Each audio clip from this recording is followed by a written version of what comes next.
ಎಲ್ಲರಿಗೂ ನಿಮ್ಮ ಸಂಚಾರಿ ಸೈನಿಕ ಮಾಡುವಂತಹ ನಮಸ್ಕಾರಗಳು. ಇವತ್ತು ನಾವು ಅಯೋಧ್ಯೆ ದರ್ಶನದ ಬಗ್ಗೆ ಮಾತಾಡೋಣ ಅಂತ. ಕರ್ನಾಟಕದಿಂದ ಅಯೋಧ್ಯೆ ದರ್ಶನ ಮಾಡ್ಬೇಕಂದ್ರೆ ಬೆಂಗಳೂರಿಂದ 3 ಟ್ರೈನ್ ಅದಾವು. ಯಾವ್ಯಾವ ಅಂತ ಈಗ ಮುಂದೆ ನೋಡೋಣ ಅಂತ. ಟ್ರೈನ್ ಜರ್ನಿ 40ರಿಂದ 42 ತಾಸು ಹಿಡಿದ್ರಿಂದ ಯಾರಾದರೂ ವಯಸ್ಸಾದವರು, ಸಣ್ಣ ಮಕ್ಕಳು ಅದೆಲ್ಲ ಇದ್ದರೆ ನೀವು ಫ್ಲೈಟ್ನ ಪ್ರಿಫರ್ ಮಾಡ್ಬೋದು. ಫ್ಲೈಟ್ ಫೇರು 6ರಿಂದ 10 ಸಾವಿರ ಒಳಗೆ ವೇರಿ ಆಗಿರುತ್ತೆ. ನೀವು ಅದನ್ನ ಪ್ರಿಫರ್ ಮಾಡ್ಬೋದು. ಆರಾಮಾಗಿ ಬಂದು ರೀಚ್ ಆಗ್ಬೋದು ಅಯೋಧ್ಯೆ ಏರ್ಪೋರ್ಟಿಗೆ. ನೀವು ಅಯೋಧ್ಯೆಗೆ ಬಂದು ರೀಚ್ ಆದಮೇಲೆ ಫಸ್ಟ್ ಅಡ್ಡಾಡುವಂಥ ಮೇನ್ ಪ್ಲೇಸಸ್ ಯಾವ್ಯಾವು ಅಂದರೆ ನಾನು ಕೆಲವೊಂದಿಷ್ಟು ನೋಟ್ ಮಾಡಿಟ್ಟಿನಿ. ಫಸ್ಟಿಗೆ ನೀವು ಅಯೋಧ್ಯೆಗೆ ಬಂದ ತಕ್ಷಣ ಸೀದಾ ರಾಮ ಮಂದಿರಕ್ಕೆ ಹೋಗಬಾರ್ದು. ಅಂದರೆ ಸ್ವಲ್ಪ ನಂಬಿಕೆ ಪ್ರಕಾರ ಹನುಮಾನ್ ಗಡಿ ಅಂತ ಒಂದು ದೇವಸ್ಥಾನ ಐತಿ, ಅಲ್ಲಿ ಹೋಗಬೇಕು. ಅದಾದಮೇಲೆ ರಾಮ ಮಂದಿರಕ್ಕೆ ಹೋದ್ಮೇಲೆ ಅಲ್ಲೇ ಕನಕ ಭವನ ಐತಿ, ನಾಗೇಶ್ವರನಾಥ್ ದೇವಸ್ಥಾನ ಐತಿ, ದಶರಥ ಭವನ ಐತಿ. ಇವೆಲ್ಲ ಇಂಪಾರ್ಟೆಂಟ್ ಪ್ಲೇಸಸ್.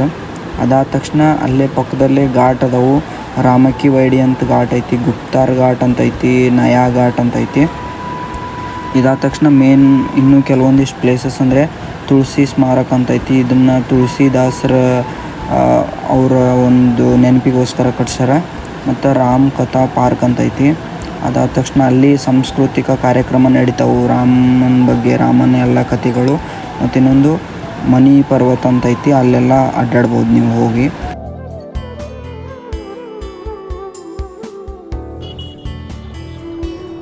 ಸಣ್ಣ ಮಕ್ಕಳು ಮತ್ತು ವಯಸ್ಸಾದವರು ಇದ್ರೆ ಸ್ವಲ್ಪ ಜಾಸ್ತಿ ಜೋಪಾನವಾಗಿರ್ಬೇಕು. ಯಾಕಂದರೆ ಇಲ್ಲಿ ಭಾಳ ರಶ್ ಇರ್ತೈತಿ. ಮೊದಲೇ ಲ್ಯಾಂಗ್ವೇಜ್ ಒಂದು ಪ್ರಾಬ್ಲಮ್ ಆಗಿರೋದ್ರಿಂದ ಅದೊಂದು ದೊಡ್ಡ ಪ್ರಾಬ್ಲಮ್ ಇಲ್ಲಿ. ಯಾಕಂದರೆ ಯಾರಿಗೂ ಕನ್ನಡ ಅದೆಲ್ಲ ಬರೋಂಗಿಲ್ಲ ಇಲ್ಲಿ. ಹಾಗಾಗಿ ಸ್ವಲ್ಪ ಜಾಸ್ತಿ ಕೇರ್ ಮಾಡಬೇಕಾಗುತ್ತೆ.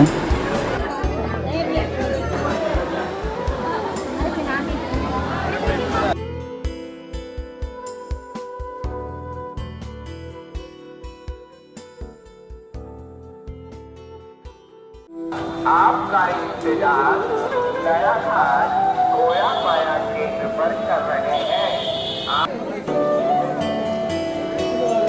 जय श्री राम, जय श्री राम, जय श्री राम.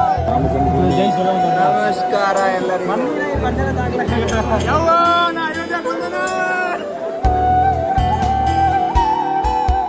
ಇಲ್ಲಿಂದ ನೀವು ಎಂಟ್ರ್ ಆದ ತಕ್ಷಣ ನಿಮ್ಮ ಮೊಬೈಲ್ ಮತ್ತು ಬ್ಯಾಗ್ ಎಲ್ಲ ಜಮಾ ಆಕ್ಕವು. ಒಳಗಡೆ ಹೂವು, ಹಣ್ಣು, ಪ್ರಸಾದ ಅದೇನು ಒಯ್ಯೋಕ್ಕಲ್ಲೋ ಇಲ್ಲ. ಹಾಗಾಗಿ ಎಲ್ಲ ಇಲ್ಲೇ ಹೊರಗೆ ಜಮಾ ಮಾಡಿ ಹೋಗ್ಬೇಕು. ಎಲ್ಲ ಚಲೋತ್ನಂಗೆ ಸೇಫಾಗಿರುತ್ತೆ. ಮತ್ತು ಅಲ್ಲಿ ಚಪ್ಪಲ್ ಬಿಡೋಕ್ಕೂ ವ್ಯವಸ್ಥೆ ಐತಿ, ಅಲ್ಲೇನೂ ಬಿಟ್ಟು ಹೋಗ್ಬೋದು ಆರಾಮಾಗಿ.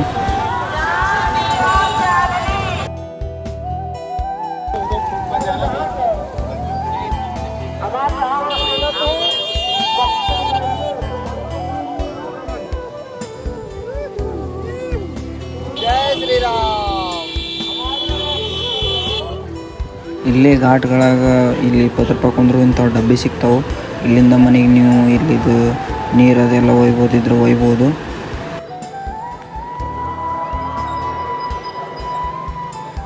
ಇಲ್ಲಿ ಮೋಸ ಅದೆಲ್ಲ ಆಗೋದು ಭಾಳ. ಹಾಗಾಗಿ ನೀವು ಉತ್ತರ ಪ್ರದೇಶ ಗೌರ್ಮೆಂಟಿಂದ ಮಾಹಿತಿ ಸೆಂಟರ್ಸ್ ಎಲ್ಲ ಕಡೆ ಇರ್ತಾವೆ, ಇನ್ಫಾರ್ಮೇಷನ್ ಸೆಂಟರ್ ಅಂತಾರೆ ಅವಕ್ಕೆ. ಅಲ್ಲಿ ಹೋಗಿ ನಿಮ್ಗೆ ಏನೋ ಮಾಹಿತಿ ಸಿಕ್ಕರು ಬೇಕಾದರೂ ಅಲ್ಲಿ ಕೇಳ್ಬೋದು. ಕೇಳಿ ಅಂದರೆ ಇರುವಂಥ ವ್ಯವಸ್ಥೆ ಮತ್ತು ಹೋಗೋಕೆ ಬರೋಕೆ ಎಲ್ಲ ಅವ್ರು ನಿಮ್ಗೆ ಏನು ಬೇಕು ಎಲ್ಲ ಇನ್ಫಾರ್ಮೇಷನ್ ಕೊಡ್ತಾರೆ. ಹಾಗಾಗಿ ಅಲ್ಲೇ ಕೇಳ್ರಿ. ಮತ್ತು ಬೇರೆದವ್ರ ಕಡೆ ಕೇಳಿದ್ರೆ ಅವರು ಅಲ್ಲಿಂದ ಇಲ್ಲಿ, ಇಲ್ಲಿಂದ ಅಲ್ಲಿ ಏನೇನೋ ಹೇಳ್ತಿರ್ತಾರೆ. ಇಷ್ಟು ಹೇಳಿ ಈ ವಿಡಿಯೋನ ಇಲ್ಲಿಗೆ ಮುಗಿಸ್ತೀನಿ. ಜೈ ಹಿಂದ್, ಜೈ ಕರ್ನಾಟಕ ಮಾತೆ.